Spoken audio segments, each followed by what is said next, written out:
ഒരു 70-80 കാലഘട്ടത്തിൽ കാളവണ്ടി സുലഭമാണ്. അങ്ങനെ ഒരു അച്ഛനും മകനും അവരുടെ സ്വന്തം കാളവണ്ടിയിൽ കുറച്ച് ദൂരെ ഒരു യാത്ര ചെയ്യുകയാണ്.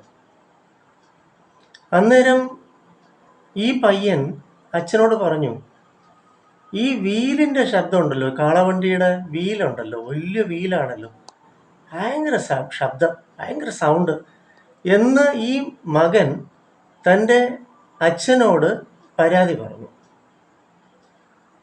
അന്നേരം അച്ഛൻ ആ മകനെ ഉപദേശിച്ചു, മോനെ, പരാതി പറയേണ്ടത് സത്യത്തിൽ ആരാണ്?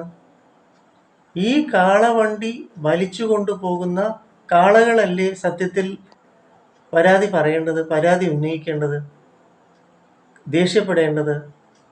വീലുകൾ ശബ്ദമുണ്ടാക്കുന്നു എന്നത് നിന്റെ മനസ്സിൻ്റെ കാഴ്ചപ്പാടാണ്. എന്തുകൊണ്ട് നീ കാളകളെക്കുറിച്ച് ചിന്തിച്ചില്ല?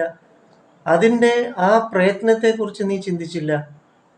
അതാണ് നിന്റെ ചിന്തയ്ക്ക് വരേണ്ടത്. കുറ്റം പറയുക, കുറ്റം ആരോപിക്കുക മറ്റുള്ളവരിൽ എന്നത് പണ്ടേ കാലത്തെ ഒരു ഫിലോസഫി അനുസരിച്ച് മനുഷ്യൻ ജനിക്കുമ്പോൾ തന്നെ അവൻ്റെ മുന്നിൽ കെട്ടിയിട്ടിരിക്കുന്നത് മറ്റുള്ളവരുടെ കുറ്റങ്ങൾ കാണാനും അവൻ്റെ പിന്നിൽ അവൻ്റെ തന്നെ സ്വന്തം കുറ്റങ്ങൾ എന്നുള്ളതാണ്. അതുകൊണ്ടാണ് മനുഷ്യൻ അവൻ്റെ സ്വന്തം കുറ്റങ്ങൾ പിന്നിലായതുകൊണ്ട് കാണാൻ പറ്റാത്തതും മറ്റുള്ളവരുടെ കുറ്റങ്ങൾ മുന്നിൽ കാണുന്നതും എന്നാണ് ഒരു ഫിലോസഫി, പഴയ ഒരു തത്വം. അപ്പോൾ അതുകൊണ്ട് ഇതാണ് അറിവിൻ്റെ മുത്തുകൾ.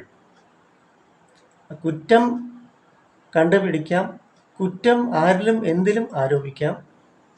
പക്ഷേ ഇപ്പോൾ ഈ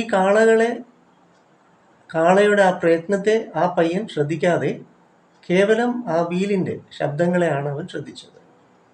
അപ്പോൾ അനുകമ്പ, എംപതി വികസിക്കണം എന്നതാണ് ഈ അച്ഛൻ ഈ മകന് പറഞ്ഞു കൊടുത്ത കഥ. ഇതാണ് നമ്മുടെ അറിവിൻ്റെ മുത്തുകൾ, പേൾസ് ഓഫ് വിസ്ഡം. നമ്മൾ NP സ്കൂൾ ഓഫ് തോട്ട്സിലെ ഉക്കുലേലെ മെഡിറ്റേഷൻസ്, സുഗന്ധം, സംഗീതം, ധ്യാനം, അറിവ് എന്നിവ കോർത്തിണക്കിക്കൊണ്ടുള്ളതാണ് ഉക്കുലേലെ മെഡിറ്റേഷൻസ്. ഞാൻ അയത്തിൽ മെഡിറ്റേണ ഹോസ്പിറ്റലിലെ സൈക്കോളജിസ്റ്റാണ്. Counselling, psychotherapy, child psychology, adolescent counselling, hypnotherapy ഒക്കെ ഉണ്ട്. ഫാമിലി കൗൺസിലിംഗ് ഒക്കെ പ്രയോജനപ്പെടുത്തു, നിങ്ങൾക്ക് ഗുണം ചെയ്യും. ഔഷധരഹിതമാണ്, മരുന്നില്ല. 9605743596 ആണ് എൻ്റെ നമ്പർ. അറിവിൻ്റെ പാതയിൽ സഞ്ചരിക്കൂ, ജീവിതം ധന്യവും പുണ്യവും ഊർജ്ജസ്വലതയും ഉന്മേഷവും ഉള്ളതാക്കി തീർക്കുക. സ്വാഗതം.